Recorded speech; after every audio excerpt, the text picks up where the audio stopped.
जय हिंद विद्यार्थियों। आज हम भारतीय मानसून तंत्र के बारे में कुछ और बातें पढ़ेंगे। कल हमने पूरे भारतीय मानसून तंत्र को समझने की कोशिश की थी और उसमें विशेष रूप से दो सिद्धांतों की चर्चा की थी। पहला सिद्धांत एडमंड हैली ने दिया था और वो सिद्धांत कौन सा सिद्धांत था, जिसे हम तापीय सिद्धांत यानी थर्मल प्रिंसिपल के नाम से जानते हैं।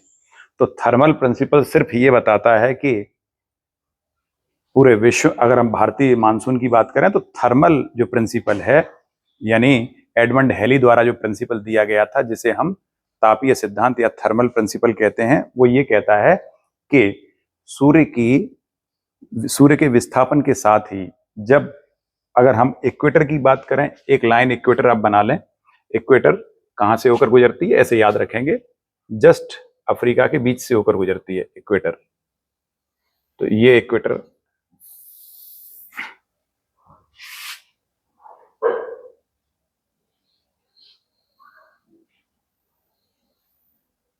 ये इक्वेटर लाइन है। इक्वेटर के नीचे जब सूर्य ऊपर होगा तो ऊपर गर्मी होगी, जब सूर्य इसके नीचे होगा तो नीचे गर्मी होगी। तो तापीय सिद्धांत केवल इतनी व्याख्या करता है कि अगर सूर्य ऊपर है यानी उत्तरी गोलार्ध में है, नॉर्दर्न हेमीस्फीयर में है, तो ऊपरी भागों में गर्मी होगी और ऊपरी भागों में विशेषकर हिंदुस्तान के ऊपरी भाग में गर्मी होगी, निचले भाग में इंडियन ओशियन में सर्दी होगी, यानी नीचे के भाग ठंडे होंगे तो हाई प्रेशर क्रिएट होगा। हाई प्रेशर के कारण हवाएं ऊपर की ओर उठेंगी और वो लो प्रेशर की तरफ जाने की कोशिश करेंगी। तो ये सामान्य सिद्धांत है मानसून को बताने वाला। ये व्यावहारिक सिद्धांत एक जनरल सिद्धांत है, सामान्य सिद्धांत की बात हो रही है। इसमें बहुत सारी ऐसी बातें हैं जो मानसून से संबंधित हैं, जिनकी व्याख्या इसमें नहीं की गई, इसलिए इसकी आलोचना की गई थी। जैसे मानसून बीच में क्यों रुक जाता है, मानसून में ब्रेक क्यों लग जाता है, ये नहीं बताया गया। कई बार मानसून अतिवृष्टि अनावृष्टि की स्थिति निर्मित होती है, बहुत ज्यादा बारिश हो जाती है कम समय में, कई बार बहुत अधिक समय में ज्यादा कम बारिश होती है, ऐसा भी होता है। तो इन चीजों की, इन घटनाओं की व्याख्या की ही नहीं गई, इसलिए इसे एक एक जनरल सिद्धांत माना जाता है। इसमें मतलब रियल वो चीजें नहीं है जो मानसून की पूरी तरह से व्याख्या कर सकें। तो पूरी व्याख्या करने के लिए फिर एक और सिद्धांत आया, जिसे कहा गया, फ्लोन ने जो सिद्धांत दिया, जर्मन जो जियोग्राफर हैं फ्लोन, उन्होंने सिद्धांत दिया। उनका सिद्धांत किस बात पर आधारित था? डायनामिक सिद्धांत बोलते हैं उसको, डायनामिक प्रिंसिपल यानी गतिक सिद्धांत। उन्होंने ये बताया कि आईटीसी जेड की स्थिति में परिवर्तन होने के कारण आईटीसी जेड जिधर जाता है उधर ही व्यापारिक हवाएं जाने की कोशिश करती हैं और वहां तक उठने की कोशिश करती हैं। इसीलिए आईटीसी जेड की स्थिति में होने वाले बदलाव के साथ साथ मानसून में भी परिवर्तन देखने को मिलते हैं। आईटीसी जेड जैसे जैसे ऊपर की ओर बढ़ता है, नीचे से व्यापारिक हवाएं, ट्रेड विंड्स आईटीसी जेड की तरफ जाने की कोशिश करती हैं, उसको फॉलो करती हैं, इसलिए भारत में मानसूनी वर्षा होती है। तो ये कुछ हद तक तो सही था, लेकिन इसने भी तकनीकी रूप से बहुत सारी ऐसी चीजें हैं जिनकी व्याख्या नहीं की, तो इसलिए ये सिद्धांत भी उतना ज्यादा नहीं चल पाया। इसके बाद फिर मॉडर्न थ्योरी आई, मानसून सिस्टम को एक्सप्लेन करने की मॉडर्न थ्योरी के अंतर्गत बहुत सारी चीजें आई निकलकर। उनमें एक बात ये थी, एक प्रिंसिपल ये था, एक एनसो के बारे में पढ़ते हैं हम, एल निनो के बारे में पढ़ते हैं, एल निनो ला निना, और साथ में हम पढ़ते हैं इंडियन डाइपोल के बारे में, इंडियन ओशियन डाइपोल आईओडी के बारे में पढ़ते हैं। तो साथ ही जेट विंड्स के बारे में पढ़ते हैं, ये किस तरह से इंडियन मॉनसून को अफेक्टेड करती हैं। आज हम इन्हीं मॉडर्न थ्योरी की बात करेंगे। तो मॉडर्न थ्योरी में मैं सबसे पहले आपको जो बताने जा रहा हूं वो है मैस्करेन हाई। मैस्करेन हाई किसे कहते हैं, आप देखेंगे इस स्थान पर एक टापू है जिसे कहते हैं मैस्करेन। मैस्करेन आइलैंड के नाम से जाना जाता है। मैस्करेन आइलैंड वो जगह है जहां पर बहुत हाई, मैस्करेन हाई बोल रहे हैं, इसका मतलब हाई प्रेशर क्रिएट होता है। हाई प्रेशर यहां क्रिएट कब होगा? जब यहां सर्दी होगी। दक्षिणी गोलार्ध में सर्दी कब होगी? जब उत्तरी गोलार्ध में गर्मी होगी।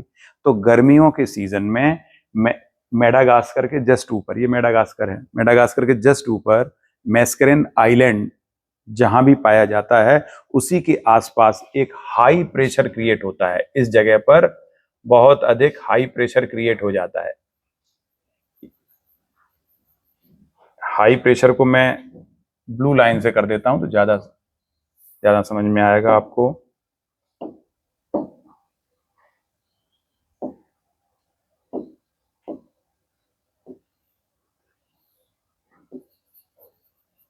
ये हाई प्रेशर क्रिएट हो गया किस स्थान पर? इसका नाम है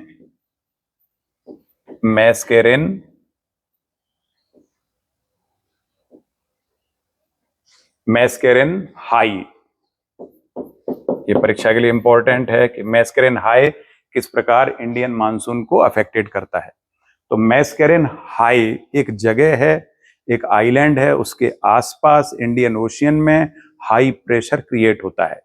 और जब यहाँ हाई प्रेशर बनता है इसी दौरान चूंकि सूर्य ऊपर होता है तो ऊपरी भागों में लो प्रेशर क्रिएट होगा। वो लो प्रेशर बनता है तिब्बत के पठार पर। ये तिब्बत के पठार पर इस स्थान पर यहां बनता है लो प्रेशर। ये लो प्रेशर यहां पर जो लो प्रेशर क्रिएट हुआ ये काहे के लिए लो प्रेशर बना? ये लो प्रेशर इसलिए बना क्योंकि ऊपरी भाग में गर्मी पड़ रही थी और तिब्बत का जो पठार है वो सपाट मैदान है। तो जब ऊपरी भागों में गर्मी होती है तो इस भाग में लो प्रेशर क्रिएट होता है और ये लो प्रेशर यहां से क्या करेगा? हवाएं ऊपर उठेंगी। जहां भी लो प्रेशर बनता है वहां हवाएं ऊपर उठती हैं। ऊपर उठने वाली हवाओं को करंट कहा जाता है। ये याद रखेंगे, कई बार कंफ्यूजन होता है, आपसे पूछा जाता है कि एयर करंट कहाँ फ्लो करती हैं, तो आप कहेंगे एयर करंट हमेशा वहां फ्लो करती हैं जहां लो प्रेशर क्रिएट होता है और वहां हवाएं वर्टिकली नीचे से ऊपर उठती हैं। तो वर्टिकली नीचे से ऊपर उठने वाली हवाओं को करंट कहा जाता है और हॉरिजॉन्टल चलने वाली हवाओं को हम क्या कहते हैं? हॉरिजॉन्टल चलने वाली हवाओं को हम विंड कहते हैं, यानी वो वास्तव में पवन है। जब पवन चलती है तो उस प्रोसेस को क्या कहते हैं? एडवेक्शन। पवन का चलना एडवेक्शन है। एडवेक्शन हिंदी में कहते हैं अभिवहन। अभिवहन माने होता है हवा का हॉरिजॉन्टल चलना और हवा का वर्टिकल चलना, इसको कहते हैं कन्वेक्शन। तो ऊपर हवा का उठना ये कन्वेक्शन प्रोसेस है और जब हवा ऊपर उठती है तो उसको हवा नहीं कहते, उसको करंट कहते हैं। ये दो चीजें याद रखेंगे हमेशा। जब भी आप क्वेश्चन आंसर लिखें या क्वेश्चन के जब जवाब देंगे पीएससी यूपीएससी में तो इस बात का विशेष ध्यान रखेंगे कि ऊपर उठने वाली हवाओं को हवा नहीं कहना, उसको करंट कहना है। तो करंट हमेशा वर्टिकल ऊपर उठती हैं और जब वर्टिकल ऊपर उठती हैं और ऊपर उठ के जब बारिश करती हैं तो हम कहते हैं कि कन्वेक्शनल रेन हो रही है, संवहनी वर्षा हो रही है। संवहनी वर्षा बोलते ही इसीलिए है क्योंकि संवहनी वर्षा संवहन क्रिया के द्वारा होती है, कन्वेक्शनल प्रोसेस या कन्वेक्शनल एक्शन के थ्रू होती है। और कन्वेक्शनल एक्शन में जब हवा ऊपर उठती है तो हम कहते हैं करंट ऊपर की ओर उठ रही हैं। तो यहां यही होता है, यहां लो प्रेशर क्रिएट होता है तिब्बत के पास और तिब्बत से फिर क्या होता है? करंट ऊपर उठती हैं और ऊपर उठने वाली करंट काफी ऊपर निकल जाती हैं। ऊपर कहां तक जाएंगी? ये जाती हैं ट्रोपोस्फियर के जस्ट निचले भाग तक। याद रखेंगे, जितनी भी हवाएं ऊपर उठती हैं यानी करंट जो ऊपर उठती हैं वो ट्रोपोस्फियर के जस्ट निचले भाग तक। निचला भाग कहां तक है? इक्वेटर के आसपास वही भाग 18 किलोमीटर तक है। ट्रोपोस्फियर का सबसे टॉप 18 किलोमीटर है, वही पोल पर 8 किलोमीटर है। पोल पर हवा डेंस होती है, नीचे बैठ जाती है। इक्वेटर पे हवा हल्की होकर ऊपर उठती है, तो इसलिए ट्रोपोस्फियर की ऊंचाई इक्वेटर पे 18 किलोमीटर तक पाई जाती है। तो यहां से हवाएं ऊपर उठती हैं और ऊपर उठेंगी तो ऊपर उठने के बाद फिर वो कहां जाएंगी? ये लो प्रेशर है ना, लो प्रेशर में हवाएं ऊपर उठी, ऊपर उठ के ठंडी हो गई और यहाँ क्या है? High pressure. तो हमेशा हॉरिजॉन्टल यानी एडवेक्शन जब भी होगा विंड का तो विंड एडवेक्शन में हवाएं कहां चलेंगी? अधिक प्रेशर से कम प्रेशर की ओर। तो हवाएं यहां से चलना शुरू करेंगी। ये हाई टू लो चलेंगी और फिर हाई टू लो चलने के बाद ये कहां पर पहुंची? लो प्रेशर जोन में पहुंची। क्यों पहुंची लो प्रेशर जोन में? क्योंकि यहां से हवाएं ऊपर उठ गई थी तो इस स्थान पर खाली स्थान बन गया। तो उस खाली स्थान को भरने के लिए हवाएं high pressure to low pressure चलती हैं जमीन पर। तो जमीन पर इस तरह से हवाएं चलेंगी, ये चल रही हैं हवाएं, और इसी स्थान से हवाएं ऊपर उठ गई हैं। जेट ऊपर उठ के वो कहां तक गई? ट्रोपोस्फियर के बिल्कुल जस्ट ऊपर पास तक पहुंच गई, और वहां से फिर ठंडी होकर फिर वो आगे बढ़ रही हैं। तो जब आगे बढ़ेंगी यही, तो आगे बढ़ते हुए कहां पहुंचेंगी? फिर से इसी स्थान पर। तो हम देखेंगे ये एक सर्कल बन जाएगा। एक सर्कल बन गया तो ऊपर से आने वाली हवाएं जो होंगी वो क्या कहलाएंगी? वो ईस्टर्लीज जेट विंड कहलाएंगी, क्योंकि वो ईस्ट टू वेस्ट आ रही हैं, इसलिए वो ईस्टर्ली जेट विंड कहलाएंगे। तो तिब्बत पठार से भी ईस्टर्ली जेट विंड कहां चलती हैं? मैस्करेन हाई की तरफ। ये ऊपर चलने वाली हैं, आसमान में चलने वाली हैं, ये जमीन पर चलने वाली हैं। दोनों में अंतर है, क्लियर हुआ? ये जमीन पर चलने वाली और ये आसमान में चलने वाली है। तो इस तरह से एक साइकिल बन जाता है ऐसा। यहां से गई हवा, ये गई ऊपर उठी, ऊपर उठ के फिर ये आई, और ऐसे इस तरह से एक साइकिल बनता है। इस साइकिल में हमेशा अंतरिक्ष ऊपर ट्रोपोस्फियर के ऊपरी भाग में हॉरिजॉन्टल चलने वाली हवाओं को जेट स्ट्रीम कहा जाता है। वो जेट विंड्स हैं, जेट स्ट्रीम हैं। स्ट्रीम शब्द क्यों प्रयोग कर रहे हैं? क्योंकि उनकी स्पीड बहुत ज्यादा होती है चलने की। तो आसमान में जेट स्ट्रीम बहुत तेज चलती हैं, इनकी स्पीड 110 किलोमीटर से लेकर 300 किलोमीटर तक हो सकती है। तो यही जेट स्ट्रीम ऊपर से चलती हैं और आती हैं मैस्करेन हाई तक। तो परीक्षा में एक प्रश्न आता है कि मैस्करेन हाई मानसून को कैसे अफेक्टेड करता है, मानसून को मैस्करेन हाई किस प्रकार बढ़ाने में सहयोग करता है। ये मॉडर्न थ्योरी है। तो मॉडर्न थ्योरी में मैस्करेन हाई का क्या प्रयोग है, कहां से लेना देना है मैस्करेन हाई का, तो समझ में आया आपको। मेडागास्कर के ऊपर बनने वाला हाई प्रेशर और तिब्बत के पठार पर बनने वाला लो प्रेशर, इनके बीच में हवा का एक साइकिल बनता है, एक सेल बनता है। वो जो सेल है वो मैस्करेन हाई से ही प्रभावित होता है। मैस्करेन हाई पर जितना हाई प्रेशर क्रिएट होगा, यहां से उतनी ही तेज जेट विंड चलेंगी, ईस्टर्ली जेट विंड चलेंगी आसमान में। ईस्टर्ली जेट विंड आके यहां उतरेंगी नीचे, यहां उतर के और हाई प्रेशर को बनाने का काम करेंगी। तो यहां से हवाएं और तेजी से ऊपर की ओर उठेंगी। नतीजा क्या होगा? मानसून को आगे बढ़ाने में मददगार साबित होंगी।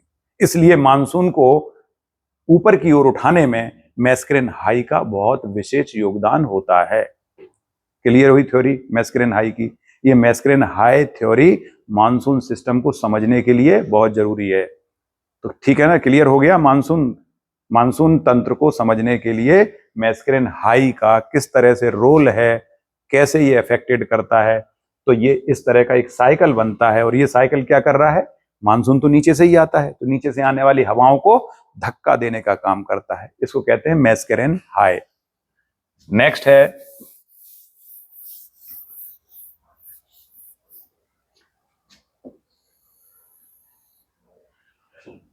अगली थ्योरी है विद्यार्थियों, उसको बोलते हैं एनसो, एल निनो सदन ऑसिलेशन। तो सबसे पहले हम एल निनो समझते हैं। एल निनो और ला निना, ये दो कॉन्सेप्ट ऐसे हैं जिनको समझना जरूरी है। एल निनो शब्द का, इसका सीधा संबंध किससे है? दक्षिणी प्रशांत महासागर से। दक्षिणी प्रशांत महासागर में ये पैसिफिक ओशियन है, ये वाला और ये वाला। पैसिफिक ओशियन का आधा भाग इधर है, आधा भाग उधर है, ठीक है। क्योंकि ग्लोब पर ये एक साथ होता है तो एक ही साइड पूरा होता है, बीच में से काट दे के ग्लोब को खोल देते हैं, खोलने से आधा भाग उधर आधा भाग इधर हो जाता है। ग्लोब है नहीं, चलिए ठीक है। तो देखेंगे कैसे स्थितियां निर्मित होती हैं इसकी। ग्लोब पर आप देखेंगे कि इस भाग में यहां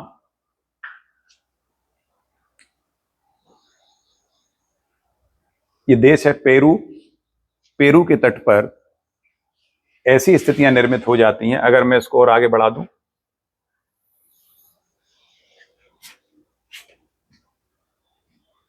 ये देखिए, ये पेरू है, ये वाला भाग पेरू देश है। पेरू देश के तट पर यहां 2 से 7 साल में, याद रखेंगे, एल निनो हर साल नहीं आता, ये घटना 2 से 7 साल में देखी जाती है। इसका मतलब क्या हुआ? कभी हर साल नहीं होती, कम से कम 2 साल का गैप होता है। ये गैप 3 का भी हो सकता है, 4 का भी हो सकता है, 7 साल तक का गैप देखा जाता है। इसलिए इसे कहते हैं 2 से 7 साल के गैप के अंतर में एल निनो की घटना रिपीट होती है। तो 2 से 7 साल बाद पेरू के तट पर यहां समुद्र का पानी गर्म हो जाता है, हीटेड। कितना गर्म होता है? नॉर्मल टेम्परेचर से 2 से 3 डिग्री तक गर्म हो जाता है। अगर 3 डिग्री समुद्र का तापमान गर्म हो जाएगा तो फिर क्या होगा? यहां से हवाएं फिर से वही होगा, करंट ऊपर उठेंगी और ऊपर उठकर यहां पर कैसा स्थिति जाएगी?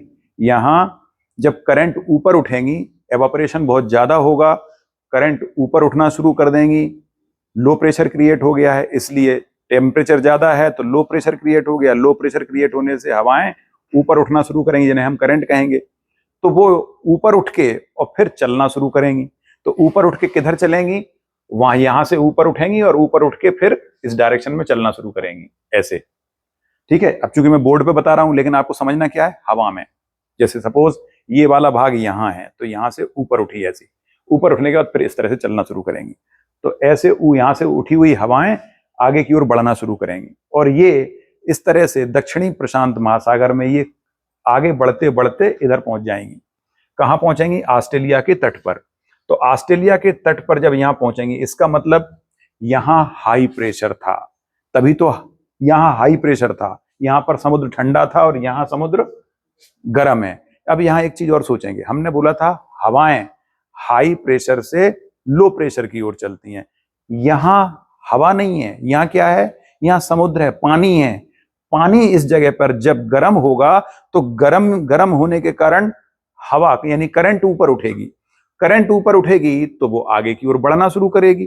तो ऊपर हवा तो ऊपर उठ गई लो प्रेशर के कारण, लेकिन समुद्र का जो तल है जहां गर्मी होती है वहां से ओशियन करंट चलना शुरू करती हैं। हवा जमीन पर ऊपर उठती है और ओशियन करंट, चूंकि समुद्र का तल गर्म है ना, तो जहां गर्म तल होगा, गर्म तल हमेशा ऊपर उठ जाता है। ऊपर उठने के कारण यहां से करंट फ्लो करेंगी। कौन सी? Ocean current. ओशियन करंट यानी समुद्री जलधाराएं। तो समुद्री जलधाराएं भी कहां चलेंगी? इसी दिशा में। समुद्री जलधाराएं इसी दिशा में चलेंगी। तो ये समुद्री जलधाराएं जो इस दिशा में जा रही हैं वही ऑस्ट्रेलिया में आ जाती हैं, यहां से होती हुई ऑस्ट्रेलिया के तट पर पहुंचती है। ये यहां पहुंच गई। जैसे ही यहां पहुंचेंगी तो ऑस्ट्रेलिया के तट पर जो ठंडक है, उस ठंडे भाग को थोड़ा सा क्या करेंगे? इस भाग में ये ठंडक है, ये ठंडे भाग को थोड़ी सी गर्मी देने का काम करेंगे। तो यहां से चलने वाली जो हॉट करंट हैं, जो वार्म करंट हैं, वार्म करंट इस भाग में पहुंचकर हल्का सा इस भाग के टेम्परेचर को गर्म करने की कोशिश करेंगे। और इसी गर्मी का प्रभाव कहां होगा? इसी गर्मी का प्रभाव होगा इंडियन ओशियन में, जहां पर पहले से ठंडक बहुत ज्यादा थी। क्योंकि ये स्थिति कब क्रिएट हो रही है? ये स्थिति जब भारत में मानसून आने की दशा होती है, तो मानसून आने की दशा तक ये स्थिति कंटिन्यू निर्मित रहती है, क्योंकि एल नीनो का प्रभाव लगभग 9 महीने तक देखा जाता है। तो एल नीनो की शुरुआत होती है दिसंबर के महीने में। दिसंबर के महीने में शुरुआत होती है। एल नीनो माने होता है छोटा बच्चा, छोटा बालक। चूंकि 25 दिसंबर को ईसा मसीह का जन्मदिन है, इसलिए ये घटना उसी समय शुरुआत होती है। तो मान लिया जाता है, लोकल भाषा में, स्पेनिश भाषा में हम कहते हैं एल नीनो मतलब छोटा बच्चा। तो छोटा बच्चा से इसकी संज्ञा क्यों दी गई? क्योंकि उस समय ईसा मसीह का जन्म हुआ था। तो इसलिए मान लिया गया ये जो घटना है ये ईसा मसीह के जन्म से संबंधित है, इसलिए क्या बोल दिया? छोटा बालक। तो ये छोटा बालक की घटना, ये शुरुआत होती है दिसंबर के आसपास और तब से फिर लगातार समुद्र का पानी गर्म होता रहता है। और उसी का प्रभाव आगे चलकर मई जून के महीने में कहां देखा जाता है?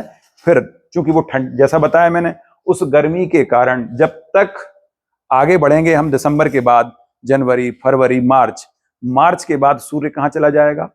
मार्च के बाद सूर्य जाएगा उत्तरी गोलार्ध में। तो ये भाग ठंडे होना शुरू हो जाएंगे।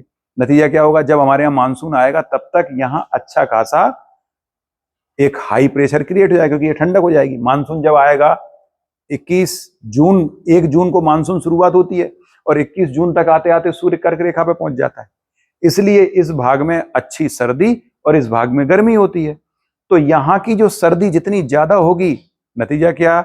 यहाँ प्रेशर उतना ही ज्यादा क्रिएट होगा। और यहाँ जितनी गर्मी होगी, यहाँ प्रेशर उतना ही कम होगा। तो हाई प्रेशर से लो प्रेशर की ओर हवाएं चलें, इसके लिए क्या जरूरी है? कि इंडियन ओशियन अधिक से अधिक ठंडा होना चाहिए। लेकिन अगर यहां से वार्म करंट आगे बढ़ते हुए इंडियन ओशियन तक पहुंचेंगी तो वो यहाँ की ठंडक को कम करने का काम करेंगी, फिर ठंडक उतनी नहीं रहेगी। फिर क्या होगा, टेम्परेचर जितना था इंडियन ओशियन का वो थोड़ा सा उसमें वृद्धि हो जाएगी। गर्म करंट क्या करेगी, टेम्परेचर को बढ़ाने का काम करेगी ना, इसलिए इंडियन ओशियन का टेम्परेचर बढ़ जाएगा। और जब इंडियन ओशियन का टेम्परेचर बढ़ जाएगा तो यहां जितना हाई प्रेशर क्रिएट हो जाएगा वो थोड़ा सा कम हो जाएगा। और अगर प्रेशर कम हो जाएगा, यहां बनने वाला हाई प्रेशर जो था, अगर ये वाला हाई प्रेशर रेड इस करंट के साथ, जब ये करंट का फ्लो इधर की ओर होगा तो क्या करेगा, ये वार्म करंट यहां के टेम्परेचर को बढ़ाने की काम करेगी। और जैसे ही यहां का टेम्परेचर बढ़ जाएगा तो यहां बनने वाला जो हाई प्रेशर था वो प्रेशर अब उतना नहीं रहेगा जितना होना चाहिए। नतीजा क्या होगा, हम जानते हैं मानसून को ऊपर उठने में मदद तब मिलती है जब यहां अधिक से अधिक हाई प्रेशर हो। अगर प्रेशर थोड़ा भी कम हुआ तो मानसून उतनी तीव्रता से ऊपर नहीं उठेगा, यानी मानसून की इंटेंसिटी में कमी आ जाएगी। नतीजा ये होगा, भारत में पानी कम गिरेगा। समझ में आई बात? ऐसी स्थिति में भारत में पानी कम गिरेगा। तो एल निनो की घटना जब भी होती है, एल निनो की घटना जब भी होगी तो इस घटना के दौरान क्या कहेंगे हम, इस घटना में मानसून कैसा होगा, मानसून की इंटेंसिटी तीव्रता कम हो जाएगी।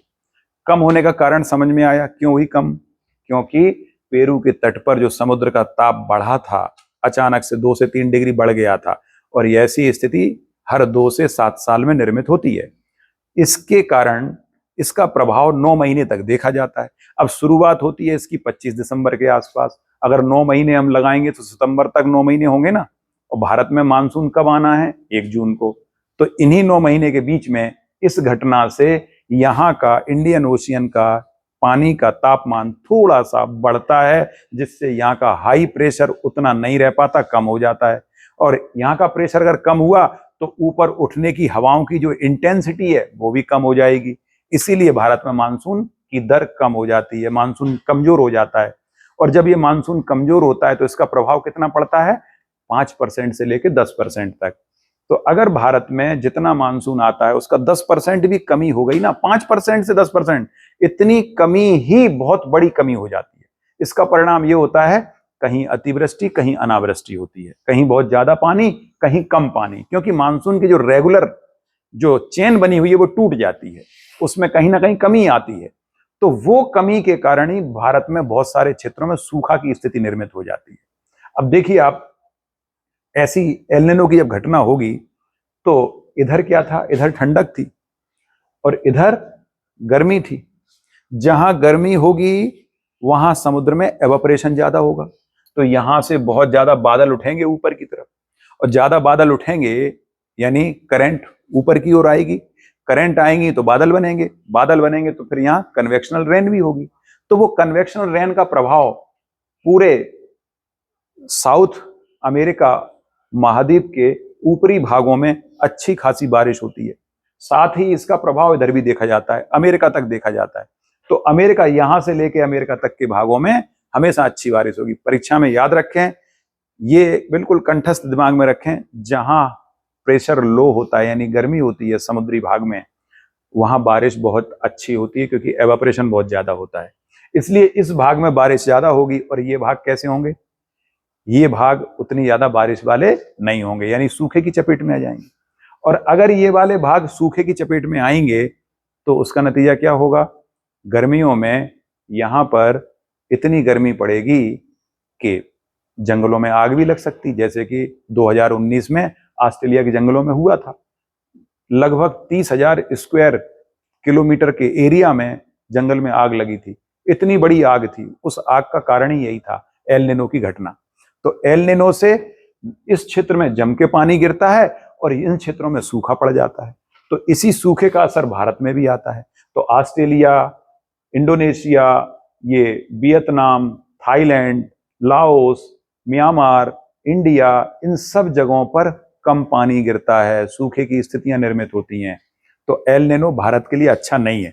और जब ये एल निनो की घटना होती है तो होता क्या है कि यहां से करंट ऊपर उठती हैं, और जब करंट ऊपर उठेंगी तो इस जगह पर पानी का लेवल कैसा होगा? पानी का लेवल एवापोरेट होकर ऊपर उठेगा। ऊपर उठेगा तो उस जगह को भरने के लिए फिर इधर से पानी आगे की ओर बढ़ेगा। इधर से पानी, देखिए पानी का तल ऐसे आगे की ओर उठेगा। क्यों ये आगे की ओर उठ रहा है पानी? यहां से ऐसे ऊपर की ओर क्यों उठ रहा है? क्योंकि यहां पानी की कमी आई, एवापोरेशन ज्यादा हो रहा है। तो ज्यादा एवापोरेशन होगा तो समुद्र का तल नीचे जो ठंडा पानी है वो गर्म पानी की ओर जाने की कोशिश करेगा। और ये गर्म पानी से क्या हो रहा है? करंट कहां चल रहे हैं? आगे की ओर। गर्म पानी की करंट बह रही है आगे। तो जैसे सपोज ऐसे समझें कि ये समुद्र है नीचे, ये नीचे समुद्र है और ऊपर की ओर ये जो प्लेटफॉर्म है जहां मैं खड़ा हूं, इस प्लेटफॉर्म पर करंट चलने का काम कर रही है, वो आगे पवन विंड चलेंगी। तो अगर इधर का भाग गर्म हो गया है तो गर्म भाग से पानी ऊपर उठेगा और ऊपर उठ के ठंडे भाग की ओर जाने की कोशिश करेगा।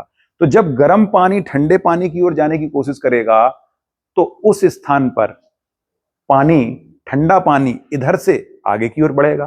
तो नीचे ही ठंडी करंट, जो कोल्ड ओशियन करंट है वो नीचे नीचे चलेंगी, नीचे नीचे चल के उस गर्म पानी की तरफ आने की कोशिश करेंगे और गर्म पानी ठंडे की ओर आएगा। तो एक वहां भी एक साइकिल का निर्माण होगा अंदर ही अंदर। तो समुद्र के अंदर ये ठंडी जल धाराएं नीचे ही नीचे इस भाग की ओर जाएंगे क्योंकि इस भाग का पानी आगे बढ़ रहा है, गर्म होकर ऊपर उठ रहा है और ऊपर उठ के करंट इधर चल रही है। तो गर्म करंट ये जाएंगी और ठंडी करंट यहां से ऊपर जाएंगी। नतीजा क्या होगा? समुद्र का तल नीचे से इस तरह से उठेगा। इसी को कहते हैं ऑसिलेशन। ये ऑसिलेशन है, दोलन है, पानी का इस तरह से हिलना, ये दोलन कहलाता है। दोलन तो समझते हो ना, घड़ी जो होती है, घड़ी में एक पेंडुलम लगा होता है, वो दोलन करता है इस तरह से। तो शीशा आपने देखा होगा, झूला बच्चों का, दोनों तरफ बैठ जाते हैं फिर इस तरह से झूलते हैं, वो दोलन है। ऐसे ही दोलन समुद्र के पानी में होते हैं।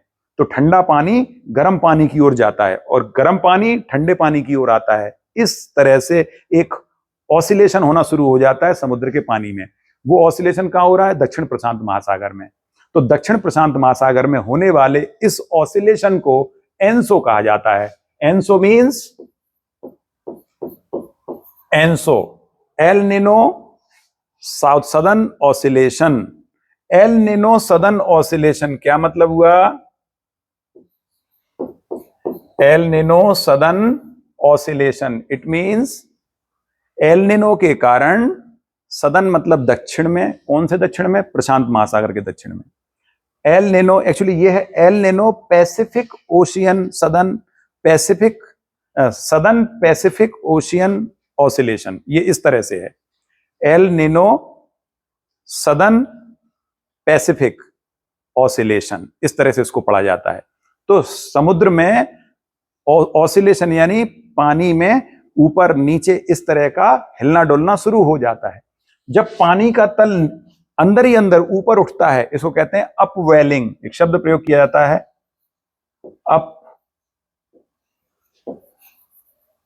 अपवेलिंग। अपवेलिंग माने होता है समुद्र के नीचे ठंडे पानी का ऊपर उठना, इसको अपवेलिंग कहते हैं।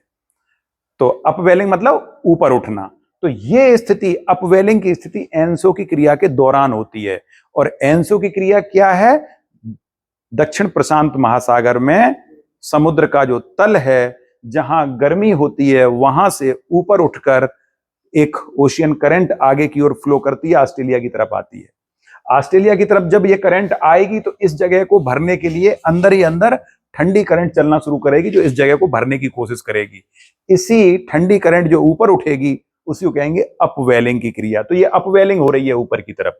तो इस तरह से एक पूरा साइकिल बन जाएगा। और वो साइकिल क्या करता है? वो हिंदुस्तान के मानसून को प्रभावित करने का काम करता है, क्योंकि हिंदुस्तान के मानसून में इंटेंसिटी ज्यादा तब होती है जब इंडियन ओशियन में अधिक प्रेशर क्रिएट होता है, और वो तब होगा जब यहाँ ठंडक ज्यादा होगी। और उस ठंडक को कम करने का काम यही एल निनो कर रहा है। तो एल निनो की घटना से यहाँ ठंडक कम हो जाएगी, प्रेशर कम हो जाएगा। नतीजा ये होगा कि ऊपर की ओर उठने वाली हवाओं की तीव्रता कम हो जाएगी। इसीलिए भारत में मानसून प्रभावित होता है। क्लियर हुआ? और इसका ठीक उल्टा कर दो तो लानिना होता है।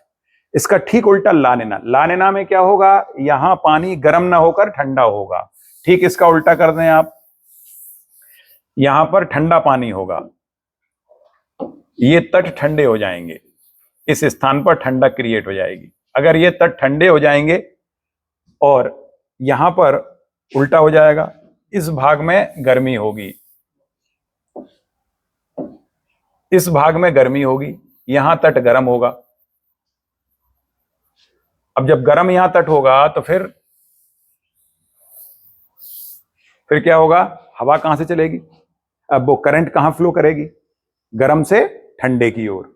तो जब गर्म से ठंडे की ओर हवाएं जाएं, वो करंट जाएंगी, ये करंट गई, अब यहां गर्म से ठंडे की ओर जा रही है, ठंडा कहां है, ये वाला भाग, तो यहां आने की कोशिश करेंगी करंट, इस भाग में करंट आने की कोशिश करेंगी। तो वो गर्म, वहां से गर्म करंट फ्लो होकर कहां पहुंचेंगी, पेरू की तट की तरफ। अब आप एक बात सोचिए, जब वहां से करंट चल रही है तो यहां का तल ऊपर उठकर आगे बढ़ेगा, तो इस तल को भरने के लिए, अब इस तल को भरने के लिए अंदर ही अंदर कोल्ड करंट चलेंगी, तो कोल्ड करंट इस तल को भरने के लिए यहां पहुंचेंगी। कहां से पहुंचेंगी कोल्ड करंट, इस तरह से कोल्ड करंट पहुंचेंगी। ये कोल्ड करंट कहां से आ रही हैं, ये कोल्ड करंट यहां से पेरू से आ रही है। तो अब समुद्र का पानी उधर अपवेल करेगा, पहले इधर अपवेलिंग हो रही थी, अब उधर अपवेलिंग होगी। ठीक है, क्लियर हुआ। तो ऐसी स्थिति में फिर क्या होगा, इस जगह जहां गर्मी उत्पन्न हुई थी, यहां ये ठंडी अपवेलिंग, जब कोल्ड करंट यहां पहुंचेंगी तो इस भाग को थोड़ा सा ठंडा करेंगी। अगर इस भाग को ठंडा करेंगी तो इस ठंडक का प्रभाव इंडियन ओशियन में भी आएगा। नतीजा क्या होगा, इंडियन ओशियन अच्छा खासा ठंडा रहेगा और फिर मानसून की तीव्रता बढ़ जाएगी। इस तरह से मानसून की इंटेंसिटी को बढ़ाने वाला होगा। तो इस घटना को कहते हैं ला निना, ला निना या लानिनियो भी कहते हैं इसको, लानिना या लानिनियो एक ही बात है। तो ये लानिना की घटना तब होगी जब पेरू का तट होगा ठंडा और ऑस्ट्रेलिया का तट होगा गर्म। अब अगर ऑस्ट्रेलिया का तट गर्म है तो यहां से हवाएं ऊपर उठेंगी, यानी करंट ऊपर उठेंगी, और करंट ऊपर उठकर इस पूरे भाग को अच्छी खासी वर्षा करेंगी। तो ऑस्ट्रेलिया में खूब वर्षा होगी, इस भाग में यहां वर्षा होगी खूब जम के, इस भाग में वर्षा होगी, इंडिया में वर्षा होगी, तो ये पूरा भाग अच्छी वर्षा वाला क्षेत्र बन जाएगा और इस भाग में सूखा पड़ जाएगा। क्लियर हुआ, इस भाग में सूखा पड़ जाएगा। ये है लानिना की घटना। तो भारत के लिए कौन सी घटना अच्छी है, एल निनो या लानिना। लानिना, लानिना माने होता है स्पेनिश भाषा में छोटी बच्ची, उसको बोलते हैं छोटी बच्ची, छोटी बालिका। छोटी बालिका आई समृद्धि लाई, पानी आया खूब, पानी आया समृद्धि आई, तो इसलिए छोटी बालिका के नाम से होता है। घर में बिटिया पैदा हो तो बोलते हैं ना समृद्धि आ गई, लक्ष्मी आ गई, तो ये लक्ष्मी है एक प्रकार की। इसलिए देखो विदेशी भी ये बात मानते हैं, ऐसा नहीं कि हिंदुस्तान का ही कॉन्सेप्ट है ये, विदेशियों का भी यही कॉन्सेप्ट है, बच्ची आएगी तो खुशहाली लाएगी। तो ये इसीलिए उन्होंने इसका नाम रखा ला निना।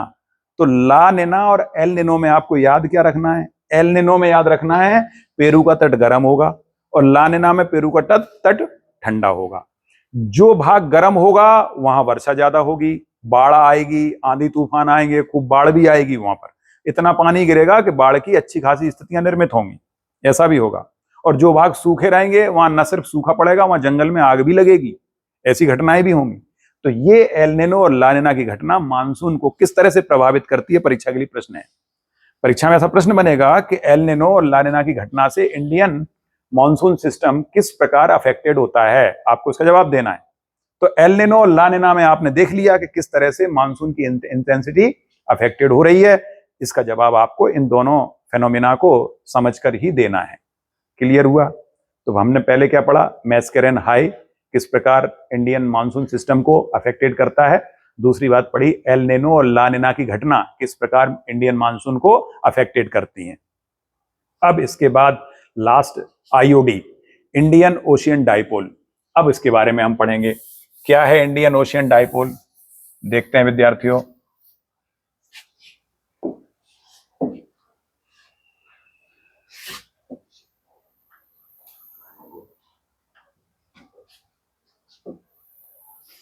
ये इक्वेटर है।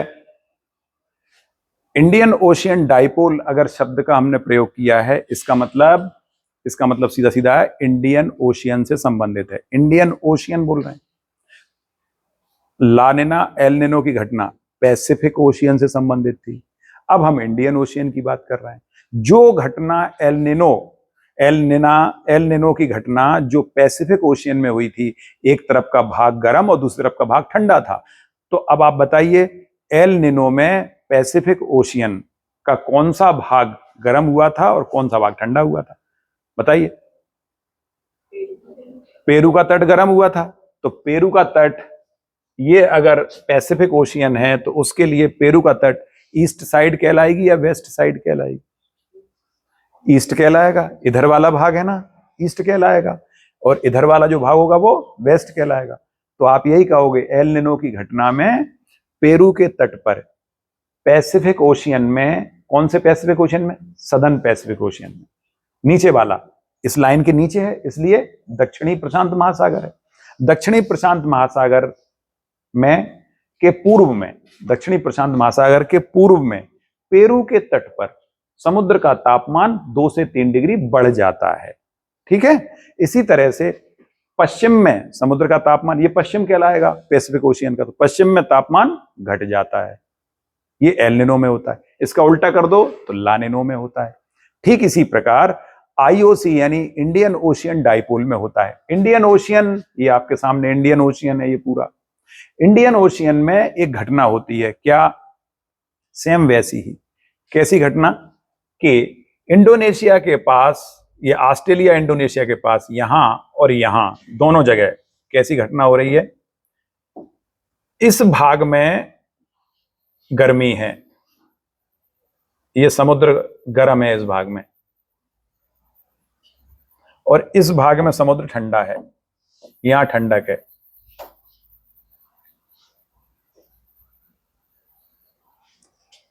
जैसे एल निनो की घटना थी, सेम वही घटना इंडियन ओशियन में हो रही, इसीलिए इसे इंडियन एल निनो की घटना भी कहते हैं। इंडियन एनसो के नाम से इसे जाना जाता है। क्लियर है? ये एक प्रकार का, इसकी तुलना किससे हो रही है? एल निनो की घटना से हो रही है, इसलिए इसे इंडियन एनसो कहा जाता है। तो इंडियन एनसो में क्या हो रहा है? इंडियन ओशियन के दोनों तरफ, एक तरफ ऑस्ट्रेलिया इंडोनेशिया है और इस तरफ मेडागास्कर के पास वाला भाग, मेडागास्कर के पास ये सोमालिया वगैरह है, सोमालिया, इथियोपिया, ये सब ये क्षेत्र हैं। आईओडी की घटना, आईओडी में क्या हो रहा है? कभी इधर का भाग गर्म तो इधर का ठंडा, जैसे वहां हुआ था 2 से 7 साल में, ऐसे यहां भी रिपीट होती है घटना। और ये घटना की रिपीट होने की जो दर है वो बहुत, ये भी हर साल नहीं होती, ये भी कभी कभार होती है। जब से वैज्ञानिकों ने प्रैक्टिकल किए 1960 के बाद से लेके आज तक, ये घटना 7-8 बार हुई है अभी तक। 7-8 बार इस घटना का प्रभाव आईओडी का देखने को मिला है। तो ये औसतन कहा जाता है कि 3-4 साल के गैप से, 3-4 साल के गैप से, और 9-10 साल का गैप भी इसमें हो सकता है। तो इतने गैप के बाद ये घटना देखने को मिलती है, और इसका प्रभाव लगभग कितने महीने तक देखने को मिलता है? लगभग 20 महीने तक इसका प्रभाव रहता है। एल निनो का प्रभाव कितने समय तक था? एल निनो का 9 महीने, 9 महीने, और इसका प्रभाव लगभग 1.25 से 2 साल तक भी रहता है आईओडी का प्रभाव। आईओडी के प्रभाव में क्या होता है कि समुद्र में अगर इंडियन ओशियन का वेस्ट साइड गर्म हो गया पानी, तो ईस्ट साइड ठंडा होगा। जब वेस्ट साइड गर्म और ईस्ट साइड ठंडा, तो गर्म वाले भाग में क्या होना चाहिए? गर्म वाले भाग में एवापोरेशन ज्यादा होगा, हवाएं गर्म होकर ऊपर उठेंगी, यानी करंट फ्लो होंगे ऊपर की तरफ। जब ऊपर उठेंगी तो ऊपर उठ के इस भाग को अच्छा खासा बारिश करने का काम करेंगी। अभी बताया था, समुद्र जिस भाग में गर्म होता है वहां बारिश अच्छी खासी होती है। कौन सी बारिश होगी? वहां जहां भी समुद्र का पानी गर्म होगा, पानी करंट ऊपर उठेंगी और ऊपर से फिर पानी गिराएंगी। तो कौन सा पानी होगा? किस प्रकार की वर्षा होगी? Convectional rain. करंट उठी ना, करंट से कन्वेक्शनल रेन होती है। तो जब भी समुद्र का पानी ऊपर उठेगा और फिर बरसेगा तो वहां संवहनी वर्षा होगी। तो संवहनी वर्षा तेज गरज और चमक के साथ होती है, बिजली खूब चमकती है उसमें। तो तो ये जब पानी ऊपर उठेगा तो इस भाग में खूब वर्षा करेगा, इंडिया को भी खूब वर्षा मिलेगी, ये वाले भागों में सूखा पड़ेगा। यहां ऑस्ट्रेलिया में, इंडोनेशिया में, इन पूरे भागों में सूखे की स्थितियां निर्मित होंगी, जबकि यहां इंडिया, इथियोपिया, सोमालिया, इन सब जगह पर अच्छी खासी यहां बारिश होने वाली है। तो अगर आईओडी जब भारत में अच्छी बारिश लाता है तो इसे कहते हैं पॉजिटिव आईओडी। ये बन गया पॉजिटिव आईओडी, क्योंकि हिंदुस्तान के लिए अच्छी बारिश ला रहा है, तो हमने इसको कह दिया पॉजिटिव आईओडी। और जब यही उल्टा हो जाए कि यहां हो जाए समुद्र का पानी ठंडा और इधर हो जाए समुद्र का पानी गर्म, तो उल्टी स्थिति हो जाएगी। तो फिर क्या हो जाएगा, इस भाग में खूब वर्षा होगी और इस भाग में सूखा पड़ेगा। क्लियर हुआ? अब देखिए, किसी साल ऐसा हो सकता है कि एल निनो की भी घटना हो और पॉजिटिव आईओडी भी हो। मतलब अभी इसी साल ऐसा ही हुआ है, 2024 में यही घटना हुई है कि एल निनो भी आना था, इसलिए भारत में वर्षा कम होनी थी, लेकिन साथ साथ आईओडी भी आ गया, दोनों एक साथ हो गए। एल निनो और आईओडी जब दोनों हो जाएंगे तो क्या होगा, एल निनो भारत में मानसून की इंटेंसिटी को कम करेगा और आईओडी क्या करेगा, इंटेंसिटी को बढ़ाने का काम करेगा। आईओडी पॉजिटिव आईओडी है तो इंटेंसिटी को बढ़ाएगा। तो जब एल निनो के साथ साथ पॉजिटिव आईओडी भारत में आता है तो एल निनो के प्रभाव को सबसाइड कर देता है, खत्म कर देता है। नतीजा ये होता है कि एल निनो का प्रभाव समझ में ही नहीं आता कि हिंदुस्तान में हुआ या नहीं हुआ। इसलिए पॉजिटिव आईओडी हिंदुस्तान के लिए बहुत अच्छा है। तो ऐसे कई बार घटनाएं हुई हैं बीच बीच में, जैसे ये घटना 1992-93 में भी देखी गई थी। उस समय भी ऐसा हुआ था जब पॉजिटिव आईओडी और एल निनो दोनों एक साथ आ गए थे। तो ये घटना उस समय भी हुई थी। ऐसी घटनाएं रिपीट होती रहती हैं। ये 2024 में भी रिपीट हुआ, इसलिए इस साल भारत में एल निनो का प्रभाव बिल्कुल नहीं देखा गया, जबकि दूसरी जगहों पर एल निनो के कारण अच्छी खासी सूखा भी पड़ा है, कई कुछ जगहों पर बाढ़ भी आई है, दोनों स्थितियां निर्मित हुई। तो भारत के लिए बहुत अच्छा है, पॉजिटिव आईओडी की घटना हमेशा भारत के फेवर की है। लेकिन अगर इसका उल्टा हो जाए, जैसा मैंने कहा कि यहां गर्म और यहां ठंडा, यानी अगर हिंद महासागर का वेस्ट पार्ट गर्म होगा तो पॉजिटिव आईओडी, ईस्ट पार्ट गर्म होगा तो नेगेटिव आईओडी, क्योंकि उस साल भारत में वर्षा नहीं होगी। और अगर ऐसा हो जाए, एल निनो भी हो और नेगेटिव आईओडी भी हो, तो बहुत बड़ा सूखा पड़ जाएगा। ऐसी घटना आज तक कभी नहीं हुई, ऐसी घटना आज तक कभी नहीं हुई, ये संयोग कभी नहीं बना कि नेगेटिव आईओडी भी हो और एल निनो भी पड़ जाए।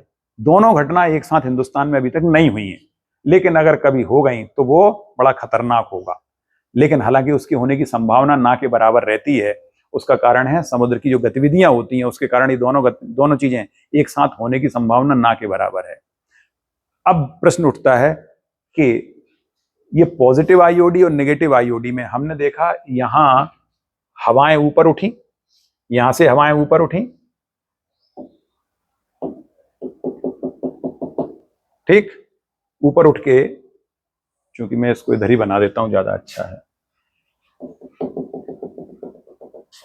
ये ऊपर उठी, यहां से ऊपर उठकर हवाएं आगे की ओर बढ़ी और फिर यहां से जो करंट होगी वो किधर जाएगी, करंट नीचे नीचे चलेगी। अब देखिए, जब यहां से हवाएं ऊपर गई थी तो ऊपर जाकर वो एक प्रकार की एक जेट विंड जैसी स्थिति उनकी निर्मित हो जाती है। ऊपर जाके ठंडी होंगी, ठंडी होके आगे की ओर बढ़ेंगी, ठंडक की ओर जाएंगी, फिर ठंडे भाग से इधर की ओर। तो हवाओं की जो गति होगी, हवाएं हमेशा कहां चलती हैं, high pressure to low pressure. तो अगर हवाओं की बात करेंगे तो हवाएं यहां से यहां चलेंगी, लेकिन करंट की बात करेंगे तो करंट उल्टा चलती हैं, हवाओं के ठीक उल्टा करंट होती हैं। करंट कहां चलती, करंट चलती है समुद्र के पानी में। पानी में करंट हमेशा गर्म पानी से ठंडे पानी की ओर चलती हैं, और हवाएं हमेशा कहां चलती हैं, ठंडे स्थल से गर्म स्थल की ओर या ठंडे भाग से गर्म भाग की ओर। तो अभी हम हवाओं की बात कर रहे हैं। तो हवाएं किस तरह से चलेंगी, हवाएं कहां चलेंगी, गर्म से ठंडे की ओर। हवाएं गर्म से ठंडे की ओर या ठंडे से गर्म की ओर, ठंडे से गर्म की ओर। तो ठंडे से गर्म की ओर हवाएं चलाइए, ये गई, और गर्म से ठंडे की ओर ये गई। तो एक साइकिल बना, इसको कहते हैं वॉकर साइकिल। वॉकर साइकिल क्या है, हवाओं की चलने की जो पूरा एक सेल बनता है हवाओं के चलने से, उस सेल को वॉकर साइकिल कहा जाता है। तो अगर ये इस तरह का वॉकर साइकिल बनेगा तो ये वॉकर साइकिल कैसा है? जब इधर गर्म है और इधर ठंडा है तो ये वॉकर साइकिल कैसा होगा? क्लॉकवाइज। ये क्लॉकवाइज वॉकर साइकिल है। क्लॉकवाइज वॉकर साइकिल इंडिया के लिए पॉजिटिव है। और यही उल्टा हो जाए, जब यहां गर्म और इधर ठंडा, तो फिर क्या होगा? गर्म हवा यहां से उठेगी ऊपर की ओर और इस तरह से चलना शुरू करेगी। समझ में आई बात? तो उल्टा साइकिल यानी एंटी क्लॉकवाइज। तो anti clockwise walker cycle India के लिए एंटी है, ऐसे याद रखेंगे। Anti clockwise walker cycle India के लिए एंटी दशाएं निर्मित करता है। भारत में सूखा पड़ेगा। अगर वॉकर साइकिल पॉजिटिव होगा तो इंडिया के लिए पॉजिटिव है, और वॉकर साइकिल नेगेटिव है, नेगेटिव मतलब एंटी है, तो एंटी क्लॉकवाइज वॉकर साइकिल नहीं होना चाहिए। कैसा होना चाहिए? क्लॉकवाइज होना चाहिए। तो भारत के लिए बहुत अच्छा है। तो ये दो स्थितियां हमने देख ली आईओडी की, पॉजिटिव और नेगेटिव। अब सामान्य तौर पर पॉजिटिव और नेगेटिव आईओडी की घटना कई सालों में होती है, तो सामान्य तौर पर फिर बाकी हर साल क्या होता है? तो हर साल होता है न्यूट्रल आईओडी। हर साल देखने को मिलता है न्यूट्रल आईओडी। न्यूट्रल आईओडी में बीच का भाग गर्म होता है, ये वाले भाग गर्म होते हैं। जब ये वाले भाग गर्म होंगे तो फिर क्या होगा? यहां से हवा ऊपर उठेगी, एक हवा का साइकिल ये चलेगा इस तरह से, ऐसा, और एक हवा का साइकिल ऐसे चलेगा। तो दो वॉकर साइकिल बनेंगे। एक वॉकर साइकिल होगा एंटी क्लॉकवाइज और एक होगा क्लॉकवाइज। नतीजा क्या होगा? दोनों एक दूसरे को सप्रेस कर देंगे, खत्म कर देंगे। इसलिए जब न्यूट्रल आईओडी होता है तो भारत के मानसून पर कोई प्रभाव नहीं पड़ता। तो जब इंडियन ओशियन के बीच का पानी गर्म होता है, बीच में पानी गर्म होगा, तो उसका इंडियन मानसून पर किसी प्रकार का कोई प्रभाव नहीं पड़ेगा। लेकिन अगर एक साइड में गर्म और एक साइड में ठंडा होगा तो उसका प्रभाव जरूर पड़ेगा। समझ में आई? तो तीन प्रकार का आईओडी होता है, पॉजिटिव, नेगेटिव और न्यूट्रल। तीन प्रकार का आईओडी, पॉजिटिव, नेगेटिव और न्यूट्रल। पॉजिटिव आईओडी मींस अच्छा मानसून, नेगेटिव आईओडी मींस बुरा मानसून, ठीक है, या मानसून की इंटेंसिटी में कमी होना, और न्यूट्रल आईओडी मींस मानसून की स्थिति में कोई बदलाव ना होना। ठीक है? न्यूट्रल आईओडी होगा तो walker cycle clockwise anti clockwise दो भागों में बट जाएगा। अगर पॉजिटिव आईओडी है तो वॉकर साइकिल क्लॉकवाइज होगा।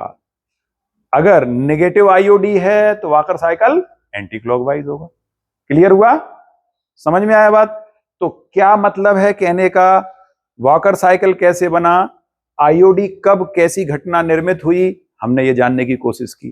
तो हमने क्या क्या पढ़ लिया? मैस्करेन हाई, एल निनो, ला निना और आईओडी। ठीक, ये तीन घटना, ये तीनों घटनाएं किस प्रकार इंडियन मानसून को अफेक्टेड करती हैं? चार घटनाएं, मैस्करेन हाई, एल निनो, ला निना और आईओडी। ये चार घटनाएं पढ़ ली। चारों घटनाएं इंडियन मानसून को प्रभावित करने वाली हैं। बहुत इंपॉर्टेंट है ये चारों, परीक्षा के लिए बहुत ज्यादा इंपॉर्टेंट है। यूपीएससी, एमपीपीएससी में अक्सर ये प्रश्न पूछे जाते हैं। और अगर कोई आप वनडे एग्जाम दे रहे हो तो उसमें भी अगर घटना क्लियर है तो आप ऑब्जेक्टिव तभी बना पाओगे जब आपके कॉन्सेप्ट क्लियर है, नहीं तो आप उसके ऑब्जेक्टिव कभी हल ही नहीं कर पाओगे। क्लियर हुआ विद्यार्थियों? तो ना तो एल निनो, ला निना हर साल होने वाली घटना है, ना ही आईओडी हर साल घटित होने वाली घटना है, और मैस्करेन हाई ये हर साल घटित होने वाली घटना है। मैस्करेन हाई तो हर साल निर्मित होता ही है। ठीक है? मैस्करेन हाई हर साल निर्मित होने वाली घटना है, क्योंकि तिब्बत का पठार गर्म होगा और मैस्करेन हाई में इंडियन ओशियन ठंडा होगा, तो यह हर साल घटित होने वाली घटना है। बस अंतर इतना आएगा कि जब कभी पॉजिटिव आईओडी आएगा तो मैस्करेन हाई का प्रेशर थोड़ा कम हो जाएगा। मैस्करेन हाई जितना समुद्र को ठंडा होना चाहिए उतना ठंडा ना होकर थोड़ा कम ठंडा होगा अगर पॉजिटिव आईओडी की स्थितियां निर्मित होंगी तो। ठीक है? लेकिन पॉजिटिव आईओडी अगर आया है तो वो क्या करने का काम करेगा? वो ऊपर हवाओं को उठा के कन्वेक्शनल रेन कराने का काम करेगा। इसलिए वो मैस्केरेन हाई की थोड़ी सी नेगेटिविटी को उतना प्रभावित नहीं होने देगा, इसलिए ये हमारे लिए हर समय अच्छा होगा। क्लियर है? समझ में आ गई सारी घटनाएं? अब आइए मैं और कुछ प्रश्नों पर चर्चा करता हूं।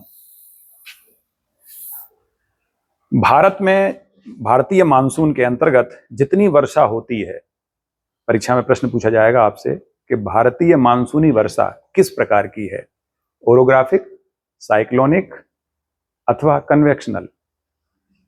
इंडियन मानसून की जो घटना है या इंडियन मानसून से होने वाली वर्षा है, rainfall because of Indian monsoon, which type of rain, orographic, cyclonic और कन्वेक्शनल। तीन में से बताइए किस प्रकार की घटना होती है इंडियन मानसून में। इंडियन मानसून जब आता है तो वर्षा किस प्रकार की होती है? क्या कन्वेक्शनल है? क्या कन्वेक्शनल है? कन्वेक्शनल कैसे होती है वर्षा? जब ऊपर करंट उठती हैं, ऊपर करंट उठे तो कन्वेक्शनल। क्या यहां करंट ऊपर उठ रही हैं? नहीं, यहां तो करंट समुद्र के पानी के ऊपरी सरफेस पे ही, ऊपरी सरफेस पे करंट नहीं उठ रही। क्या ट्रेड विंड्स आ रही हैं और ट्रेड विंड्स करंट्स को आगे लाने का काम कर रही हैं। ट्रेड विंड्स आ रही हैं नीचे से, और वो ट्रेड विंड्स जब आएंगी ऊपर की तरफ तो वो क्या करेंगी? वो समुद्र के पानी को एब्जॉर्ब कर लेंगी, और एब्जॉर्ब करके वो किससे टकरा रही हैं? हमारे पश्चिमी घाट से, वेस्टर्न घाट से टकरा रही हैं, और घाट से टकराकर ऊपर उठ के पानी गिरा देंगी। तो जब भी पर्वतों से हवाएं टकराकर बारिश करती हैं तो उसे ओरोग्राफिक या पर्वतीय वर्षा कहते हैं। तो भारत में पूरी वर्षा जो होती है मानसून की, वो ओरोग्राफिक रेन के स्वभाव के कारण होती है। तो भारत में होने वाली मानसूनी वर्षा का स्वभाव कैसा है? ओरोग्राफिक, क्योंकि विभिन्न पर्वतों से टकराकर ही वर्षा होती है। अभी तक यही पढ़ा ना, किन किन पर्वतों से टकरा रही है। जब इंडिया में प्रवेश करेंगे तो शुरुआत कहां से होती है? पश्चिमी घाट से। पश्चिमी घाट के उधर फिर नीलगिरी, अन्नामलाई, ठीक। ऊपर चढ़ेंगे तो सतपुड़ा, विंध्याचल, अरावली, और आगे पढ़ेंगे तो इधर से अराकानियोमा, म्यांमार, अराकानियोमा से टकराई। उसके ऊपर चढ़ेंगे तो गारो, खासी, जैंतिया से टकराई, और जब हवाएं ऊपर तक पहुंचेंगे तो हिमालय के शिवालिक पर्वत श्रेणी से टकराएंगी। तो इस तरह से हवाएं जहां जहां टकराती हैं पर्वतों से वहीं वर्षा करती हैं, उसी को तो मानसून कह रहे हैं हम। तो मानसूनी वर्षा किस प्रकार की है? पर्वतीय प्रकार की है, ओरोग्राफिक रेन है। क्लियर हुआ? परीक्षा में जाए कि मानसूनी रेन किस प्रकार की है तो आप क्या कहोगे? ओरोग्राफिक, पर्वतीय वर्षा है। कन्वेक्शनल नहीं बोलोगे। कन्वेक्शनल रेन कहां होती है? इक्वेटर पर, याद रखेंगे, इक्वेटर पर कन्वेक्शनल रेन है। साइक्लोनिक रेन है भारत में बहुत कम, कितनी? 2 से 3% बारिश होती है साइक्लोनिक रेन से, 3% से ज्यादा बारिश नहीं होती भारत में। साइक्लोनिक रेन कहां कहां होती है? अगला प्रश्न, भारत में साइक्लोनिक रेन कहां कहां होती है तो आप क्या बताओगे? यहां पर 3 राज्य, पंजाब, हरियाणा, जम्मू कश्मीर। पंजाब, हरियाणा और जम्मू कश्मीर, 3 राज्यों में, यहां इस भाग में जम्मू कश्मीर के नीचे पंजाब, इधर हरियाणा और इधर उत्तर प्रदेश, इन 4 राज्यों में विशेष रूप से इस भाग में वर्षा होती है। तो भारत के उत्तर पश्चिम में साइक्लोनिक रेन होती है। और साइक्लोनिक रेन हिंदुस्तान में कहां होती है? साइक्लोनिक रेन होती है बंगाल की खाड़ी से उठने वाले जो ट्रॉपिकल साइक्लोन है उनसे। तो ट्रॉपिकल साइक्लोन यहां क्रिएट होते हैं बंगाल की खाड़ी में। तो बंगाल की खाड़ी में जब ट्रॉपिकल साइक्लोन आते हैं तो वो ट्रॉपिकल साइक्लोन किससे टकराते हैं? पूर्वी तट से, पूर्वी घाट से। विशेष रूप से आगे चलकर उनकी टक्कर कहां कहां होने वाली है? पूरे पूर्वी घाट में। पूर्वी घाट में भी उन भागों में जहां पर बस्ती अच्छी खासी है, रिहायशी बस्ती है, जहां थोड़ा सा टेम्परेचर ज्यादा होता है तो वो साइक्लोन उसी तरफ आकर्षित हो जाते हैं। जैसे जो औद्योगिक नगरी है, मद्रास हुआ, विशाखापट्टनम हुआ, यहां पर वो साइक्लोन खिंच के आएंगे और इस भाग में टकराएंगे। तो इस भाग में होने वाली जो साइक्लोनिक रेन है वो कब होती है? अक्टूबर नवंबर में। अक्टूबर नवंबर में यहां साइक्लोन के कारण वर्षा होती है। क्लियर हुआ? तो भारत में साइक्लोनिक रेन से होने वाली वर्षा ऊपरी भाग में कब होती है? इस भाग को साइक्लोनिक रेन, कौन से? वेस्टर्न डिस्टर्बेंस वाले। वेस्टर्न डिस्टर्बेंस वो जनवरी फरवरी में होती है, 15 दिसंबर के बाद से फरवरी तक। 15 दिसंबर से 15 फरवरी के बीच में साइक्लोनिक रेन आता है भारत में उत्तर पश्चिम में, नॉर्थ वेस्ट में। और अक्टूबर नवंबर के महीने में साइक्लोनिक रेन पूर्वी घाट से में टक्कर से होती है। किसके कारण? ट्रॉपिकल साइक्लोन के पैदा होने के कारण। तो भारत में साइक्लोनिक रेन दो प्रकार से होती है, दो अलग अलग सीजन में होती है। ठीक है। अब परीक्षा के लिए एक प्रश्न अगला परीक्षा के लिए प्रश्न यह है कि भारत में तमिलनाडु को कितने प्रकार की वर्षा प्राप्त होती है? तमिलनाडु को कौन कौन सी वर्षा प्राप्त होती है, कौन कौन से प्रकार की वर्षा का जल मिलता है? सबसे पहले मानसून। अगर हम मानसून की बात करें तो जब तमिलनाडु के तट पर आप देखेंगे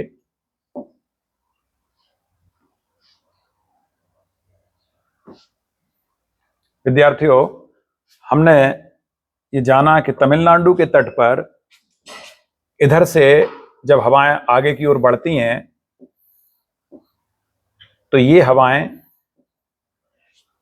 यहां पर्वत घाट से टकराकर मैक्सिमम वर्षा कर देती हैं। और उसके बाद फिर तमिलनाडु का मैक्सिमम भाग कहां पड़ जाता है? रेन शैडो एरिया में। रेन शैडो एरिया में हवाएं ऊपर से ही निकल जाती हैं और वहां बारिश नहीं कराती। लेकिन ये शाखा तो अरेबियन शाखा थी मानसून की। एक शाखा यहां भी तो है, बंगाल की खाड़ी की। अरेबियन सागर से आने वाली ये शाखा जो बिल्कुल तमिलनाडु के किनारे से निकल रही है, यहां से ये तमिलनाडु को थोड़ा सा पानी देने की कोशिश करेगी। ये पानी देगी तमिलनाडु को, ठीक, जो बिल्कुल किनारे से निकल रही है ये शाखा पानी देगी। और साथ में बंगाल की खाड़ी से जो मानसून उठ रहा है, यहां से उठने वाला मानसून, ये भी थोड़ा सा पानी देगा। ऐसे याद रखें। चलो, अगर बाय द वे आपको ऐसा लगे कि अरेबियन सी का समझ में नहीं आ रहा, तो बंगाल की खाड़ी से उठने वाला यहां से, ऐसा समझ जाए, ये वाला भाग ये थोड़ा सा पानी देगा। तो कुल मिला के नीचे से उठने वाला मानसून दक्षिण पश्चिम मानसून है ये टोटल। इसको बोलेंगे south west monsoon. South west monsoon की दो शाखाएं हैं, एक अरेबियन साउथ वेस्ट और एक bay of Bengal south west, लेकिन है तो साउथ वेस्ट। तो साउथ वेस्ट मानसून से तमिलनाडु को थोड़ा पानी मिलेगा। इसके बाद तमिलनाडु को फिर पानी किससे मिल रहा है? जब यही मानसून लौटता है ऊपर से, जब ऊपर से लौटेगा तो ये ऊपर से लौटने वाली हवाएं आकर जब मानसून टकराएंगी कोरोमंडल तट से, तब यहां पानी देंगी। तो रिट्रीटिंग मानसून से भी पानी मिला, साउथ वेस्ट मानसून से भी पानी मिला, और किससे मिला? जब बंगाल की खाड़ी में जो चक्रवात होते, ट्रॉपिकल साइक्लोन उठे थे, ये भी जब टकराएंगे तो इनसे भी मिलेगा। तो तमिलनाडु को तीन प्रकार की बारिश प्राप्त होती है: ट्रॉपिकल साइक्लोन से होने वाली बारिश, साउथ वेस्ट मानसून से प्राप्त होने वाली बारिश। साउथ वेस्ट मानसून से जो बारिश मिलेगी उसको आप कहेंगे बंगाल की खाड़ी से उठने वाले मानसून का एक छोटा सा पार्ट इसको मिल जाता है। ठीक है, क्योंकि जो शाखा अरेबियन सी से होकर जाती है उसके तो रेन शेडो एरिया में आ जाता है, इसलिए उससे बारिश नहीं मिलती। बंगाल की खाड़ी से उठने वाली जो मानसून की शाखा है, ये थोड़ा सा पानी यहां देने का काम करती है। रिट्रीटिंग मानसून से मैक्सिमम बारिश होती है और कुछ बारिश ट्रॉपिकल साइक्लोन से भी प्राप्त हो जाती है। इस तरह से तमिलनाडु को तीन प्रकार की बारिश मिल जाती है।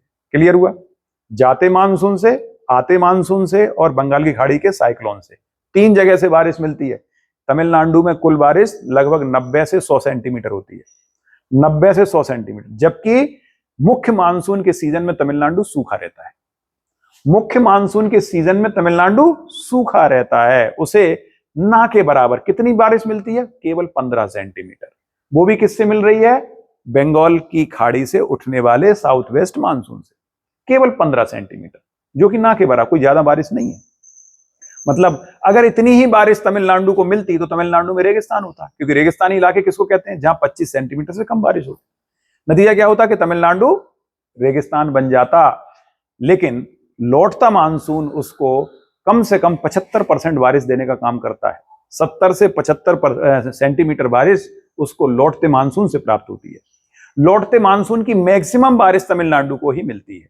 बाकी जगहों को लौटते मानसून से बारिश क्यों नहीं मिलती? क्योंकि बाकी जगह इन हवाओं के पैरेलल पड़ जाते हैं। पूर्वी घाट के ये वाले हिस्से, यहां जितनी भी पहाड़ियां हैं वो सामने नहीं पड़ती, वो पैरेलल पड़ती हैं। पैरेलल होके या तो नीचे से निकल जाता है मानसून या ऊपर साइड से निकल जाता है। इधर की पहाड़ियां उसको रोकने में सक्षम नहीं है, क्योंकि पहाड़ी तभी रोक पाएगी जब सामने आ जाए।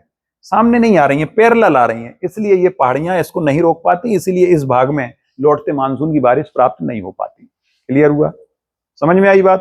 तो लौटते मानसून की बारिश यहीं क्यों मिल रही है? क्योंकि इस भाग को लौटता मानसून सीधा टकराता है कोरोमंडल तट पर, इसलिए कोरोमंडल तट को मैक्सिमम बारिश मिल जाती है। यहां डायरेक्ट टकराती हैं हवाएं, कोरोमंडल का तट उठा हुआ है और हवाओं के सामने पड़ता है। बाकी का भाग पैरेलल पड़ता है। ये वाला भाग अंदर की ओर है ना, देखिए तमिलनाडु इधर की ओर है, तो ये वाला भाग, इसीलिए ये कोरोमंडल कहां से कहां तक है, ये देखिए आप, ये कोरोमंडल है यहां तक, और तमिलनाडु कहां तक है, ये हिस्सा तमिलनाडु का है इतना।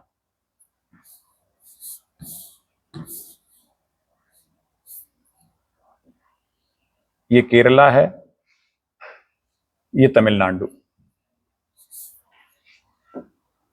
केरला, तमिलनाडु, और यहां से शुरू हो जाता है आंध्र प्रदेश। ठीक है, ये आंध्र प्रदेश है, ये आंध्र प्रदेश है। तो आंध्र प्रदेश का इतना भाग, ये भी लौटते मानसून से बारिश, यानी आंध्र प्रदेश का जो दक्षिणी भाग है वो भी लौटते मानसून से बारिश प्राप्त कर लेता है। तो लौटते मानसून की पूरी बारिश कोरोमंडल तट को मिलती है। कोरोमंडल तट को याद रखना बहुत आसान है, जहां तक ये गड्ढा है वहां तक कोरोमंडल तट है, ऐसे याद रखेंगे। ये अंदर धसा हुआ भाग यहां तक है ना, तो ये पूरा कोरोमंडल तट है। इस भाग में पूरा तमिलनाडु का ईस्टर्न कोस्ट पूरा आता है और आंध्र प्रदेश का कुछ भाग आता है। तो इसी भाग को बारिश मिलती है। बाकी सारे भाग जितनी भी यहाँ पूर्व की श्रेणियां हैं, पर्वत श्रेणियां, वो लौटते मानसून को रोक नहीं पाती, पैरेलल निकल जाता है मानसून, इसलिए उस भाग को बारिश नहीं मिलती। अगला प्रश्न है कि भारत के पंजाब क्षेत्र को कितने प्रकार की बारिश प्राप्त होती है? पंजाब को 3 प्रकार की बारिश मिल रही है। कौन कौन सी? South west monsoon, south west monsoon की बारिश, और साउथ वेस्ट मानसून की बारिश एक शाखा ये निकल गई, एक शाखा ये निकल गई, एक शाखा मुंबई से निकल गई। ये मुंबई से जाने वाली शाखा ये मिलती है कहां? छोटा नागपुर के पठार पर। यहां पर किससे मिलती है? बंगाल की खाड़ी से उठने वाले मानसून से।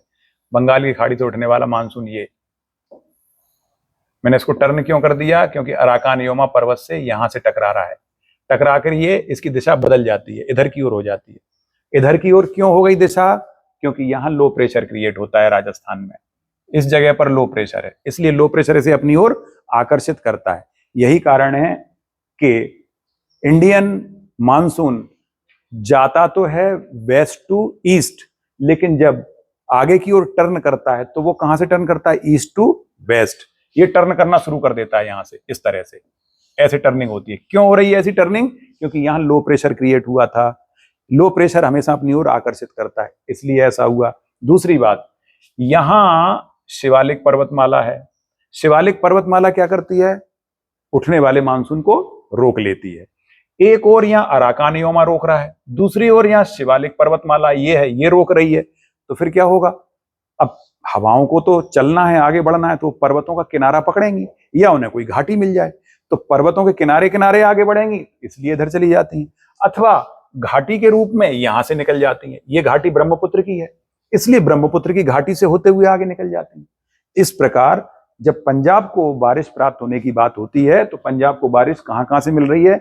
यही मानसून आगे बढ़कर पंजाब तक पहुंचता है। तो साउथ वेस्ट मानसून से पंजाब को बारिश मिलती है, और बंगाल की खाड़ी से उठने वाला मानसून भी आगे की ओर बढ़कर यहां तक पहुंचता है, उससे भी बारिश मिल जाती है। साउथ वेस्ट मानसून, फिर इसको क्या बोलेंगे? साउथ वेस्ट की अरेबियन शाखा, साउथ वेस्ट की बंगाल की खाड़ी की शाखा, और इधर से आने वाला वेस्टर्न डिस्टर्बेंस, उसकी भी बारिश मिलती है।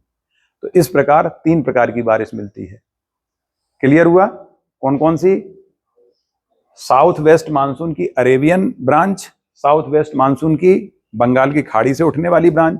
तो ये दोनों ही, चाहे यहां से उठेगी तो भी ऐसी जाएगी, ये डायरेक्शन होगी, और यहां से फिर अराकान योमा से टकराकर आगे की ओर बढ़ेगी ऐसे। तो ये शाखाएं आगे चलकर पंजाब में जाके मिल जाती हैं। इधर ये दोनों शाखाएं पहले मिलती हैं गंगा के मैदान में, गंगा के मैदान के बाद फिर ऊपर अगर हम देखेंगे तो फिर सीधे पंजाब में, पंजाब जम्मू कश्मीर तक। ये इस प्रकार से पंजाब को भी 3 प्रकार की बारिश प्राप्त होती है, तमिलनाडु को भी 3 प्रकार की बारिश प्राप्त होती है। भारत में इन 2 के अलावा और तीसरा कोई है जगह जहां तीनों प्रकार की बारिश मिले? ऐसी और कोई जगह नहीं जहां 3 प्रकार की बारिश मिले। अगला प्रश्न है कि लद्दाख इतना सूखा क्यों है? अगला प्रश्न, लद्दाख सूखा क्यों है? लद्दाख के सूखा होने का क्या कारण है? क्या कारण बताओगे आप लद्दाख का? लद्दाख के सूखा होने का कारण क्या है विद्यार्थियों? ये लद्दाख ये गया, ये सूखा इसलिए है क्योंकि जो वेस्टर्न डिस्टरबेंस आते हैं उनके रास्ते में यहां सारे पर्वत पड़ जाते हैं। कौन कौन से पर्वत श्रेणियां हैं? लेसर हिमालय, ग्रेटर हिमालय, ठीक, शिवालिक नीचे। तो ये पर्वत पड़ जाते हैं, इसलिए नतीजा क्या होता है कि जितनी बारिश होनी है वेस्टर्न डिस्टरबेंस की वो जम्मू कश्मीर तक ही सीमित है, वो आगे इन पहाड़ियों को पार ही नहीं कर पाती। और जो साउथ वेस्ट मानसून नीचे से जाता है वो भी शिवालिक पर्वत के ऊपर नहीं निकल पाता, इसीलिए लद्दाख सूखा रह जाता है। लद्दाख को साल भर में कितनी बारिश मिलती है? लद्दाख को साल भर में 10 सेंटीमीटर भी बारिश नहीं मिलती, 10 सेंटीमीटर से भी कम बारिश मिलती है लद्दाख को, इसलिए लद्दाख एक रेगिस्तान बन गया। ठीक, वेस्टर्न घाट पर मैक्सिमम बारिश होने का क्या कारण है? वेस्टर्न घाट पर मैक्सिमम बारिश होने का क्या कारण है? साउथ वेस्ट मानसून की शाखा सीधे टकराती है वेस्टर्न घाट से, और वेस्टर्न घाट खड़ा है, खड़ा घाट है। नतीजा ये होता है कि वहां ओरोग्राफिक रेन मैक्सिमम हो जाती है, ठीक है, और मानसून की मैक्सिमम इंटेंसिटी की शुरुआत ही यहीं से होती है, इसलिए उस भाग को मैक्सिमम पानी मिलता है। अगर वेस्टर्न घाट ना होता तो फिर क्या होता? तो भारत को बहुत ज्यादा बारिश मिलती, क्योंकि मैक्सिमम बारिश तो यहीं खत्म हो जाती है। 250 सेंटीमीटर बारिश होती है वेस्टर्न घाट पे। अगर 250 सेंटीमीटर बारिश वेस्टर्न घाट पर ना होती तो भारत के ऊपर भागों में, कई भागों में तो बाढ़ आती, बहुत ज्यादा, इतनी बाढ़ आती कि संभालना मुश्किल हो जाता, इतना पानी आता ऊपर, और ये पानी ऊपर तक जाता। अगर हिमालय ना होता तो यहां से उठने वाली जो मानसूनी पवनें हैं वो ऊपर तक निकल जाती, तिब्बत के पठार की तरफ चली जाती। नतीजा ये होता कि ये वाले भागों को उतना पानी नहीं मिलता, ये भाग भी सूखे रह जाते। तो इसलिए हिमालय के पर्वत ने भी हमको सहारा दिया है और वेस्टर्न घाट ने भी हमको सहारा दिया है। एक प्रकार से वो ज्यादा बारिश को रोक लेता है, नहीं तो साउथ वेस्ट मानसून की इंटेंसिटी इतनी ज्यादा होती है कि कई शहर के शहर उड़ जाएं, इतनी इंटेंसिटी होती है उसकी। ये इंटेंसिटी को रोककर धीरे धीरे सप्लाई करता है, इसीलिए धीरे धीरे बारिश आगे बढ़ती है। तो हम ये भी कहेंगे कि हमारे लिए वेस्टर्न घाट एक वरदान है, जो बहुत ज्यादा इंटेंसिटी को रोक लेता है। ज्यादा अतिवृष्टि भी अच्छी नहीं है ना, फसल सब चौपट हो जाएंगी, जनजीवन अस्त व्यस्त हो जाएगा, इसलिए अतिवृष्टि भी अच्छी नहीं है, अनावृष्टि भी अच्छी नहीं है, कम वर्षा भी अच्छी नहीं, ज्यादा वर्षा भी अच्छी नहीं, मॉडरेट मीडियम वर्षा हमारे लिए अच्छी है। क्लियर हुआ? एक अगला प्रश्न यह है कि नॉर्थ ईस्ट में शिलोंग में वर्षा लगभग 350 सेंटीमीटर है, जबकि उसी के बाजू में लगा हुआ मासिन राम 1100-1150 सेंटीमीटर बारिश प्राप्त करता है। शिलोंग और मासिन राम में ज्यादा अंतर नहीं है, बस अंतर कितना है? गारो की पहाड़ी ये खड़ी है, गारो की पहाड़ी के इस तरफ है मासिन राम और इधर है शिलोंग। तो शिलोंग कहां पड़ जाता है? रेन शेडो एरिया में। रेन शेडो एरिया में शिलोंग है, इसलिए उसकी बारिश 1/4 रह जाती है, और सामने पड़ता है मासिन राम, इसलिए मासिन राम में बारिश 1150 सेंटीमीटर, जो विश्व की सर्वाधिक बारिश है।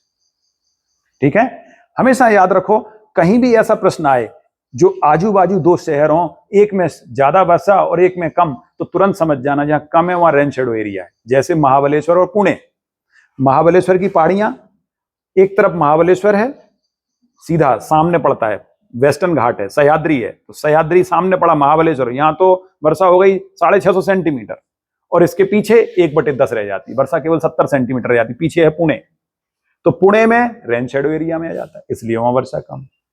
तो जो शहर रेन शेडो एरिया में आएंगे वहां वर्षा एकदम से कम हो जाएगी, सामने आएंगे वहां वर्षा ज्यादा होगी। ठीक है विद्यार्थियों, हमने इतने प्रश्नों की चर्चा की। आज हमने इंडियन मानसून सिस्टम पूरी तरह से पढ़ लिया है, तो आज यहीं तक पढ़ेंगे हम। और जितने प्रश्न हमने आपको बताया आप लोग अभ्यास करें लिखने का। अगर कोई भी प्रश्न आपसे नहीं बनता है, कहीं भी कोई डाउट है, आप कमेंट बॉक्स में लिखिए, हम आपके प्रश्नों के जवाब अवश्य देंगे। जय हिंद।